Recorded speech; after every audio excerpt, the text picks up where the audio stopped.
एक अजीब सी पहेली है ना? हाल ही में #सेव अरावली अभियान ने काफी जोर पकड़ा है। पर मजे की बात यह है कि ये अभियान एक ऐसे फैसले के बाद शुरू हुआ जिसका मकसद ही अरावली को बचाना था। तो आखिर गड़बड़ कहाँ हुई? चलिए इसी गुत्थी को सुलझाते हैं। और देखिए ये मामला कितना सीरियस है, इसका अंदाजा पूर्व मुख्यमंत्री अशोक गहलोत के इस बयान से लगा सकते हैं। उन्होंने साफ साफ कहा, सरकार और सुप्रीम कोर्ट को अरावली को बचाने के लिए इस फैसले पर दोबारा सोचना चाहिए। जाहिर है, जब इतने बड़े राजनीतिक चेहरे इस पर बात कर रहे हैं तो मामला पेचीदा तो है। तो सवाल यही उठता है, जब हाल ही में अरावली की सुरक्षा के लिए एक अदालती फैसला आया तो फिर उसके कुछ ही हफ्तों बाद #सेव अरावली जैसा अभियान क्यों शुरू हो गया? इसे समझने के लिए हमें पहले ये जानना होगा कि अरावली हमारे लिए इतनी जरूरी क्यों है। तो सबसे पहले ये समझना जरूरी है कि हम यहाँ किस चीज की बात कर रहे हैं। दांव पर क्या लगाया आखिर? ये सिर्फ पहाड़ों की एक लाइन नहीं है, बल्कि एक जीती जागती, प्राचीन और बेहद जरूरी चीज है जिसकी अपनी एक कहानी है। सबसे हैरान करने वाली बात जानते हैं क्या है? इसकी उम्र। अरावली पर्वत श्रृंखला लगभग 2 अरब साल पुरानी है। जी हाँ, 2 अरब साल। मतलब ये पृथ्वी की सबसे पुरानी पर्वत श्रृंखलाओं में से एक है, हिमालय से भी कहीं ज्यादा पुरानी। लेकिन अरावली सिर्फ पुरानी नहीं है, ये उत्तर पश्चिम भारत के लिए एक तरह से लाइफलाइन है। सोचिए, दिल्ली से गुजरात तक फैली 650 किलोमीटर लंबी एक कुदरती दीवार जो थार रेगिस्तान को आगे बढ़ने से रोकती है। यही दीवार गंगा के उपजाऊ मैदानों की हिफाजत करती है। और तो और, जमीन के नीचे पानी पहुंचाने से लेकर मौसम का संतुलन बनाए रखने तक सब में इसका बहुत बड़ा रोल है। चंबल, साबरमती और लूनी जैसी नदियां भी तो यहीं से निकलती हैं। तो फिर सवाल ये है कि कोर्ट को बीच में आने की जरूरत ही क्यों पड़ी?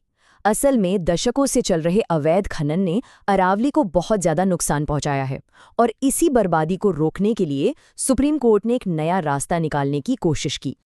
देखिए, ये लड़ाई कोई आज की नहीं है। 1990 के दशक में पर्यावरण मंत्रालय ने नियम बनाए। 2009 में सुप्रीम कोर्ट ने हरियाणा के कुछ हिस्सों में खनन पर पूरी तरह बैन लगा दिया। लेकिन असली प्रॉब्लम ये थी कि अरावली किसे कहेंगे, इसकी कोई एक पक्की परिभाषा ही नहीं थी, और इसी का फायदा उठाकर अवैध खनन चलता रहा। तो हाल ही में सुप्रीम कोर्ट ने इसी कमी को दूर करने के लिए एक स्टैंडर्ड परिभाषा तय कर दी। तो ये नई परिभाषा क्या थी? सुप्रीम कोर्ट ने कहा कि आसपास की जमीन से 100 मीटर या उससे ज्यादा ऊंची कोई भी पहाड़ी अरावली मानी जाएगी। सुनने में तो ये एकदम लॉजिकल और साइंटिफिक लगता है, राइट? पर कहानी में ट्विस्ट यहीं से आता है। और बस यहीं से सारा विवाद शुरू होता है। एक समाधान जो सब कुछ ठीक करने के लिए लाया गया था, वही असल में झगड़े की जड़ बन गया। चलिए देखते हैं कि कैसे एक अच्छे इरादे ने एक बड़े विरोध को जन्म दे दिया। तो बात को यूं समझिए, एक तरफ इरादा बिल्कुल नेक था, एक साफ सुथरी वैज्ञानिक परिभाषा बनाओ ताकि अवैध खनन रुके और पहाड़ बचें। लेकिन दूसरी तरफ डर इस बात का है कि ये जो 100 मीटर की ऊंचाई का नियम है, ये तो छोटी छोटी लेकिन बेहद जरूरी पहाड़ियों को सुरक्षा के दायरे से ही बाहर कर देगा। और यही वो डर है जिसने इस पूरे आंदोलन को खड़ा कर दिया। और इसी डर की वजह से अंतर्राष्ट्रीय पर्वत दिवस के दिन अरावली विरासत जन अभियान शुरू किया गया।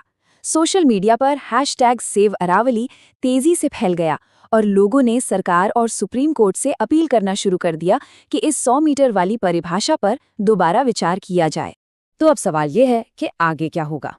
इस पूरे विवाद के बाद अब संरक्षण का भविष्य एक बहुत ही नाजुक मोड़ पर आ खड़ा हुआ है। एक तरफ नियम है तो दूसरी तरफ जमीनी हकीकत। लेकिन इस पूरे विवाद के बीच एक अच्छी खबर भी है। सरकार ने अरावली ग्रीन वॉल प्रोजेक्ट शुरू किया है। ये प्रोजेक्ट अफ्रीका की ग्रेट ग्रीन वॉल से प्रेरणा लेता है। इसका मकसद है अरावली के साथ साथ 5 किलोमीटर चौड़ी एक हरी पट्टी बनाना, ताकि रेगिस्तान को आगे बढ़ने से रोका जा सके। और इसके जो लक्ष्य हैं वो कोई छोटे मोटे नहीं हैं, बहुत बड़े हैं। पहला कदम है गुजरात, राजस्थान, हरियाणा और दिल्ली से गुजरने वाला 5 किलोमीटर चौड़ा एक ग्रीन कॉरिडोर बनाना। दूसरा, 26 मिलियन हेक्टेयर बंजर जमीन को फिर से हरा भरा करना। और ये सब 2030 तक पूरा करने का टारगेट है। तो कुल मिलाकर बात यह है कि अरावली का भविष्य अब एक बहुत ही मुश्किल संतुलन पर टिका है। एक तरफ हमें नियमों की जरूरत है, लेकिन साथ ही ये भी देखना होगा कि वो नियम जमीनी हकीकत से जुड़े हों और कुदरत को बचाने का काम करें, उसे और खतरे में न डालें। और आखिर में ये सब हमें एक बहुत ही बुनियादी सवाल पर लाकर खड़ा कर देता है। जब कोई कुदरती खजाना अरबों साल पुराना हो, जब वो करोड़ों लोगों की जिंदगी का सहारा हो, तो हम उसकी सुरक्षा के लिए एक लकीर कहाँ और कैसे खींचें? ये एक ऐसा सवाल है जिसका जवाब ही तय करेगा कि आने वाली पीढ़ियों के लिए ये अनमोल विरासत बचेगी भी या नहीं।